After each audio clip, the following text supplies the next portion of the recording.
안녕하세요. 영어 공부법 특강의 이보영입니다. 자, 오늘 벌써 그 5번째 시간이 됐습니다. 오늘은요, 방금 보신 것처럼 그 읽기에 관련된 것을 한번 얘기를 나눠볼까 하거든요. 자, 근데 제가 이제 지금까지 쭉 말씀드린 것의 내용을 한번 되돌아보게 되면은 대부분이 이제 자녀 영어 교육 이야기를 많이 했었습니다. 제가 이제 커가면서 배웠던 어떤 경험했던 영어 공부의 경험이라든지 또 혹은 지금 이제 시청하고 계시는 많은 또 학부모님 여러분들의 또 자녀분들이 영어 공부할 이야기라든지 듣다 보면은 아니 저거는 애들 영어 교육에만 해당이 되는 거지 어른이 나하고는 아무 상관이 없는 게 아니냐라고 생각하실지도 모르겠습니다. 근데 제가 잘 가만히 들어보시다 보면은 중간중간에도 자꾸 이제 상기시키려고 하는 것이 영어 공부라고 하는 것이 근본적으로 갖는 일반적인 원칙이라는 게 있기 마련이거든요. 그러니까 예를 들어서 소리 교육이 중요하다라고 한다면 많이 듣는 것이 중요한데 그냥 듣고만 있는 것이 중요한 게 아니라 말씀드렸던 것처럼 자꾸 따라해서 말하게끔. 근데 그거는 아기도 그렇고 어른도 마찬가지입니다. 듣고만 있는다고 해서 어느 날 입이 열리거나 이런 일은 죄송하지만 없습니다. 그냥 듣고 있으면 듣고 있는 데서 끝날 수가 있고, 물론 많이 들어야 말할 수 있는 어떤 하나하나의 어떤 뭐랄까요, 이제 재산이 만들어지는 건 맞는 말이지만, 그러나 듣는다고 해서 그 듣는 모든 것이 저절로 입에서 이렇게 나갈 거다라는 생각은 빨리 버리시는 게 건강에도 좋겠습니다. 자, 오늘은 영어 공부에서 가장 중요하게 여겨지는 읽기, 또 읽기 습관을 어떻게 들일 것인가에 대한 말씀을 드릴 건데요. 책을 좋아하시나요? 솔직히 한번 얘기해 볼까요? 네. 자, 책을 정말 좋아하는 분들도 많이 계시지만 저는 제가 절 봤을 때 책을 사는 걸 좋아하는 것 같아요. 그래서 서점에 가는 거 참 좋아하고 이렇게 책 냄새 맡는 거 좋아하고 사는 거 좋아하는데 사놓고 아직 못 읽어본 책들이 굉장히 많습니다. 네, 아마 많은 분들이 나도라고 하실 거라고 생각이 들어요. 근데 사실은 전반적으로 분위기가 책을 많이 읽는 것이 힘이고 독서의 힘, 가을은 독서의 계절 이런 얘기 하잖아요. 근데 사실은 나는 그렇게 책만 폈다 하면 잠이 오고 하는데 이거 나는 하기는 싫은데 하긴 해야 될 것 같고 이런 강박관념 같은 꼭지 있지 않으신가요? 자, 우리 아이들도 마찬가지일 수가 있습니다. 근데 이걸 어떻게 하겠어요? 영어 공부를 우리가 해서 잘 말하고 쓰고 듣고 또 이렇게 여러 가지 영어를 가지고 부려본다라고 하기 위해서는 읽기가 굉장히 중요한데 이거 안 할 수도 없고 어떻게 하면 좋을까요? 될 수 있으면 즐겁고 될 수 있으면 쉬운 그런 리딩을 하는 것이 제일 중요하겠습니다. 한국을 자주 찾는 아주 유명한 영어교육 학자분께서 오셔서 늘 강조하시는 분이 하는 말이 바로 그건데, 자, 치매를 예방을 하거나 좀 멀리 하기 위해서는 3가지 방법이 있다라고 얘기를 하시더라고요. 첫 번째는 많이 읽으세요 라는 것이고, 두 번째는 외국어를 공부하라는 것이었고, 세 번째, 커피를 마셔라 라는 그런 얘기를 하신 적이 있습니다. 자, 그러니 글을 듣는 사람이 그러면 아침에 일어나서 뭐를 읽는다? 영자신문을 읽으면서 커피를 마시면 되겠군요. 라고 했더니 그것이 아니고 읽은 것을 아주 쉬운 걸, 재미난 걸, 그런 걸 읽도록 하고 그렇지 않고서는 이 영어 공부고 뭐고에 별로 도움이 안 될 거다라는 그런 얘기를 한 적이 있습니다. 자, 어른에게도 충분히 해당되는 그런 얘기가 아닐까요? 오케이. 자, 그럼 지금부터 어떻게 읽기를 할까? 여러분의 자녀분과 또 여러분 스스로의 영어 공부를 위해서 한번 귀를 기울여 주시기 바랍니다. 지금부터 시작하겠습니다.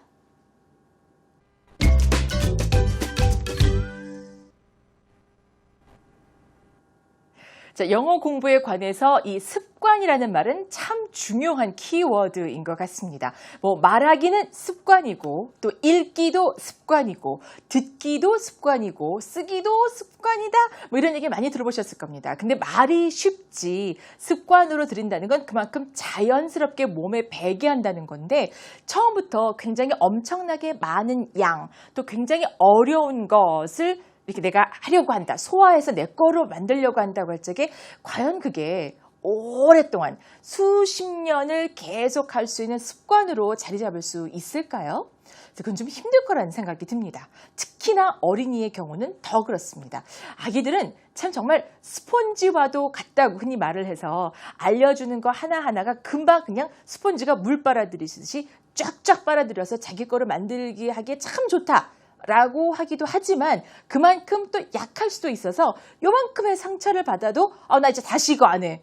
뭐 이런 경우 아마 생각해 보시면 어릴 적에 그런 트라우마 때문에 선생님한테 꾸중을 심하게 들었다든지 뭐 친구한테 상처받았다든지 그래서 그게 오랫동안 가는 경우 있으실 겁니다. 적어도 영어 공부에서만큼은 어떤 특히나 읽기가 습관으로 자리 잡게 하기 위해서 항상 유념할 거, 너무 어렵고 너무 재미없는 거 꼭 들이밀 필요 없다는 거.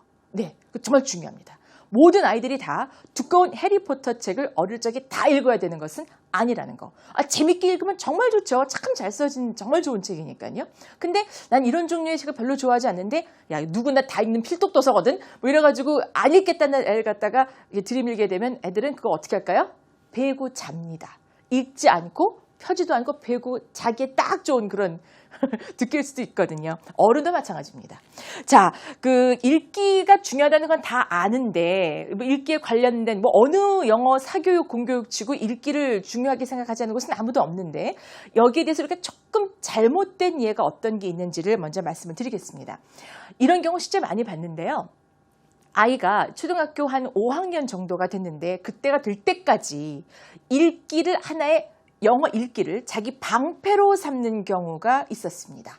다시 말해서 이 책을 이렇게 들고 있는데 자기가 이 영어 책을 거꾸로 들고 있어도 아무도 자기가 뭐라고 하지 않더래요. 이 아이의 말이 예, 야 조용히 해. 쟤 지금 영어 책 읽잖아. 조용히 해. 해가지고 아무도 얘를 건드리질 않아가지고 얘가 그냥 귀찮고 만사가 귀찮고 어른들이 와서 좀 너 숙제했니? 너 공부했니? 이런 말 좀 안 하게 하기 위한 자기 방패로 영어책만 딱 들고 있으면 아무도 자기를 와서 터치를 하지 않더라 라고 해서 그냥 아무 데나 자기 눈은 딴 데 보고 있고 머릿속은 다른 생각하고 있는데 그냥 영어책을 들고 있는 경우를 굉장히 많이 봤습니다. 혹은 영어책을 많이 빨리 읽어라 라고 해서 이걸 하나하나 읽지 말고 대충이라도 마치 스캐닝하는 것처럼 대충 이거 빨리빨리 읽어라라 라고 해서 그렇게 이제 한 아이들이 그렇게 되면은 한글로 된 책을 읽을 적에도 그런 식으로 읽는 습관이 이렇게 전이 되는 경우가 종종 있거든요. 근데 그게 이제 충분한 어휘력을 가지고 있고 단어도 많이 알고 문장력도 충분하게 쌓였다라고 하는 사람들이 이제 단순히 많이 읽기 위해서 그렇게 한다라고 하면은 그건 다른 얘기가 되지만 아직 어떤 영어나 한국어나 똑같이 뭐 단어라든지 문장을 만드는 방법이라든지 제대로 자리를 못 잡은 상태에서 이렇게 자꾸 띄엄띄엄 읽는 거를 너무 많이 하게 되다 보면은 나중에 가서 하다못해 시험 볼 때 있잖아요. 시험 볼 때 우리 글로 한글로 시험 문제가 나올 적에 이 시험 문제도 하나하나 또박또박 읽지 않는 그런 잘못된 습관이 악영향을 끼친 경우가 있습니다. 다시 말해서 왜 가 아닌 것을 고르시오 라고 하는데 가 아닌 것을 이 부분까지 가지 않고 그 위에서 대충 읽고 찍기를 해버리는 그런 경우를 그런 경우를 볼 수가 있거든요. 근데 이거 좋은 거 아니죠. 그러니까 잘못된 습관이 자리를 잡는 경우가 바로 그런 경우가 될 수가 있습니다. 다시 말해서 그 아이가 제대로 이해하는지를 확인하지 않고 무조건 많이 읽고 책만 붙들고 있으면 능사다. 이거는 아니라는 거. 그리고 또 잘못된 경우는 아까 말씀드린 것처럼 너무 두껍고 어려운 책, 너 지금 수준보다 약간 더 어려운 책을 자꾸 읽어버릇해야 되고 재미없는 책도 자꾸 많이 읽는 습관을 어릴 때부터 들여야 나중에 공부할 때 수월하다라고 하는 경우. 근데 그것도 일리가 아주 없진 않지만 그러나 어느 정도 것이죠. 그 아이가 전혀 관심이 없어하는 분야의 책을 자꾸 읽으라고 하게 되면 애들은 말씀드린 것처럼 영영 멀어지게 된다는 겁니다. 그러니까 영어 읽기 그러면 아이고 학을 뗀다는 거죠. 그런 경우 굉장히 많습니다. 저희 아이도 큰애가 이제 딸인데 걔가 6살 땐가 그 책을 읽게 하는 영어책 빌려주고 이제 읽게 하고 뭐 시험도 보고 뭐 이런 게 있었어요. 프로그램이. 그래서 한번 시켜봤더니 선생님이 이 아이의 어떤 성향을 파악하지 않고 요맘때 아이는 무조건 공룡을 제일 좋아해. 그래가지고 하나도 공룡 안 좋아하는데 이 공룡에 관련된 책만 6권을 가지고 와가지고 무슨 사우루스, 뭐 무슨 토러스, 이렇게 계속 이것만 외우고 있는 거예요. 근데 영어 공부에 도움이 안 됐죠. 그러니까 얘가 이제 액티비티, 줄긋기, 맞히기, 이런 거 있죠. 문제 풀기 같은 거 하려니까 엉뚱하게 공룡 이름을 외우고 있던. 그러니까 이게 맞지가 않는 거죠. 이건 잘못된 사례가 되겠습니다. 자, 그러므로 어떻게 하면 우리 아이가 지속적으로 할 수 있는 영어 읽기 습관을 들일 수 있을까를 지금부터 하나하나 예를 들어가면서 보도록 하겠습니다. 자, 가장 지속적인 영어 공부. 바로 사실은 리딩이 된다는 것을 꼭 유념하시기 바랍니다. 나이가 들어서까지 계속할 수 있는 것이 바로 영어 공부의 읽기다라는 거. 근데 읽기는 그렇기 때문에 쉽고 즐겁게 하는 것이 필요하다. 자, 그래서 다음 중요한 키워드가 바로 이겁니다. 쉬운 책을 즐겁게. 이 말이 쉽죠. 쉬운 책을 즐겁게.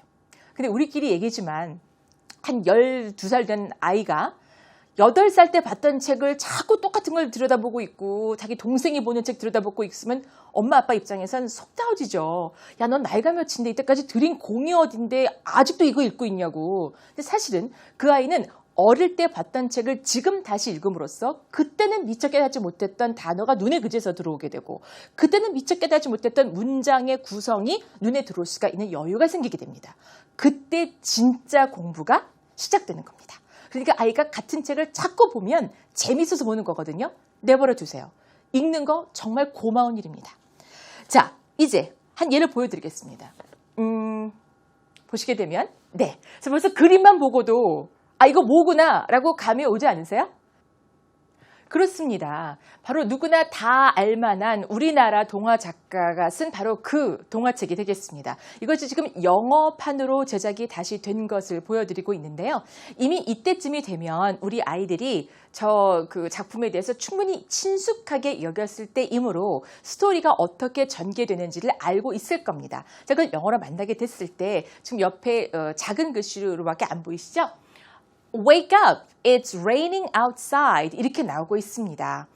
밖에 지금 비가 오고 있거든. 일어나 봐. 지금 밖에 비가 오고 있어. 라고 말하면서 이제 아빠한테 이제 빵을 갖다 줘야 되지 않겠니? 라는 장면으로 이어지기 직전의 장면이 되겠습니다. 그럼 이때쯤 되게 되면 아이들이 충분히 이미 내용을 알고 있는 거고 또 내용을 잘 모른다고 하더라도 그림을 보면서 상당한 힌트를 얻을 수 있다는 건 나중에 이 리딩이라고 하는 걸 통해서 우리가 정작 목적하는 게 뭘까요? 목표하는 것이. 그렇죠. 단어 좀 많이 알고 이 단어를 가지고 문장으로 만든 형태를 좀 익숙하게 여기자 해서 물론 정서 함양이라는 기본적인 독서가 갖고 있는 목표 이외에 그런 분명한 목적을 가지고 읽기를 이제 시키는 건데 그럴 때 이 단어라든지 문장이 어떤 식으로 만들어져 있는지 표현이라든지에 신경 쓸 수 있는 여력이 생기게 되는 겁니다.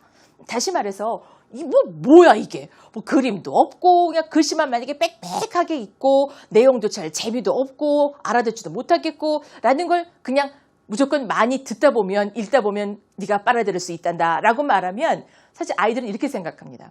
그러면 엄마부터 그렇게 하고 오시죠. 이렇게 말할 수가 있거든요. 쉽지 않은 일이거든요. 그러므로 좀 오랫동안 할 수 있는 습관으로 자리잡게 하기 위해서는 이렇게 이미 다 아는 이야기, 뭐 이런 작품도 좋고 이미 알고 있는 뭐 전래동화, 뭐 콩쥐팥쥐, 뭐 심청전, 흥부전 이런 것이 영어로 되어 있는 것도 많이 있습니다. 그렇게 이미 아는 스토리를 가지고 영어를 이렇게 영어로 만든 것을 애들한테 전해줬을 적에 비로소 아이들은 내용을 이해하는데 많은 에너지를 쏟지 않아도 되기 때문에 남아도는 에너지를 가지고 비 온다는 거는 raining이구나 라는 거고 바깥이란 말은 outside라는 거구나 라는 걸 그림과 심지어 오디오 교재에 나오는 그 배경 효과 음향 같은 걸 통해서 익힐 수가 있게 되는 거거든요. 그래서 쉬운 책을 주는 게 좋습니다. 한 쪽 더 보시겠어요?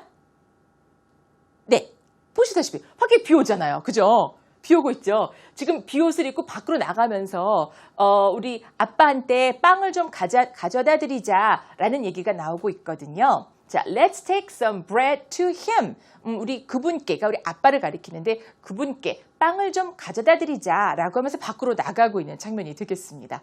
자, 이럴 때 그림만 보고도 전체 내용이 뭔지를 이해할 수 있게 하는 것이 중요하다라는 건 먼저 말씀을 드렸어요. 그런데 보다 보니까 여기 어떤 읽다 보면 모르는 단어가 나올 수 있거든요. 자, 이럴 때 어떻게 하면 좋을까요? 그럴 땐 그냥 그림만 보고 힌트 삼으면 된다니까요. 라고도 물론 할 수 있지만 그러나 조금 어려운 내용에 이것보다 좀 긴 문장이 나오고 아이가 커감에 따라서 조금 더 이제 어렵고 긴 문장이 나오게 될 텐데 그럴 때 이제 모르는 단어가 많이 나오겠죠. 그러면 그럴 때 어떡하죠? 그림으로 힌트만 삼기에는 충분하지 않은데 그렇다면 어떻게 하면 좋을까요? 그렇죠. 여기를 해야죠. 이거 해야죠. 사전 봐야죠. 자, 제가 지금 영영사전의 한쪽을 보여드리고 있습니다. 분명히 말씀드릴 것은 영어를 배우는 모든 사람들이 아이든 어른이든 이제 시작한 사람이든 시작한 지 한참 되는 사람이든 똑같이 영영사전을 봐야 된다? 아닙니다. 자, 지금 사전은 적극적으로 보는 것이 중요하다는 말씀을 드리고 있는 건데요. 사전을 적극적으로 본다는 건 뭘까요? 자주 찾아본다는 거죠. 그리고 이거 활용한다는 거죠. 그러려고 봤는데, 어머, get at somebody가 나와 있습니다. To criticize somebody a lot. The teacher's always getting at me about my spelling. 라는 예문이 나와 있습니다. 이럴 때 criticize라는 단어를 만약에 모른다, 내가. 근데 지금 get at을 알기 위해서 찾아봤더니 criticize, 나 이거 모른다. 그럼 이거 또 찾아봐야 돼요. 그 criticize를 찾아보니까 또 영어로 막 해석이 돼, 정의가 내려져 있다. 라고 한다면 이건 아이고, 산 넘어 산이구나. 영영사전 나한테 너무 힘들구나. 이렇게 됩니다. 그러니까 영영사전은요, 중간 정도의 수준을 갖고 있는 사람들에게는 아주 좋습니다. 영어에 대한 감을 느끼게끔 하기 위해서 적어도 criticize가 무슨 뜻인지는 알고 있는 사람이 보는 것이 영영사전이 됩니다. 다시 말해서 뭘 몰라서 찾았는데 그 명제를 보니까, 그 정의를 보니까 이걸 이해하는데 별로 어렵지 않더라. 그럼 문제가 없습니다. 근데 이것도 이해를 못한다. 그러면 영한을 보시면 되는 겁니다. 그래서 초급이나 심지어 고급도 영한사전이 더 도움이 될 수가 있습니다. 사전 적극적으로 보시기 바라고요. 자, 그래서 이게 종이사전인데요. get at somebody, get at something, get away. 그래서 get에 관련된 파생 표현들이 같이 한눈에 보이게 됩니다. 이것이 종이사전이 갖는 하나의 좋은 장점일 수가 있지만 요즘은 뭐 스마트폰이나 뭐 컴퓨터 많이 이용하실 수가 있는데 항상 검색 기능, 그리고 예전에 봤던 거, 이런 히스토리 기능이라고 하죠. 예전에 찾았던 단어들을 다시 한번 복습해 보시는 거 참 중요하겠습니다.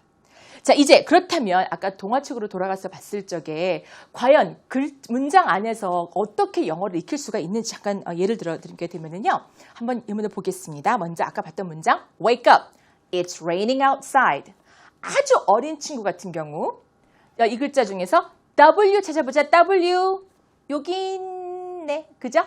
자, 우리 U 찾아보자. U 여기 있네. 이런 식으로. 자, 일단 글자부터 시작해서 이번에는 up 이란 단어를 찾아볼까? up 찾아보게 되고 outside 찾아볼까? 그거 찾아보게 되고 이런 식으로 단어를 찾는 것으로 넘어가게 되는데 아직까지 문장 전체 해석 안 했어요. 해석 안 하고 자, 그 다음에 이제 그림과 연결해서 wake up 행동과 연결해서 it's raining outside 이런 식으로 말해줬을 적에 그림과 연결해서 아, 이게 밖에서 비가 온단 말이 이런 말이구나 라고 점진적으로 이 문장을 내 것으로 소화하는 데 도움을 받을 수가 있습니다. 그래서 결국은 잘 읽고 잘 내 것으로 만들어낸지를 어떻게 확인하느냐. 해석을 시켜볼까요?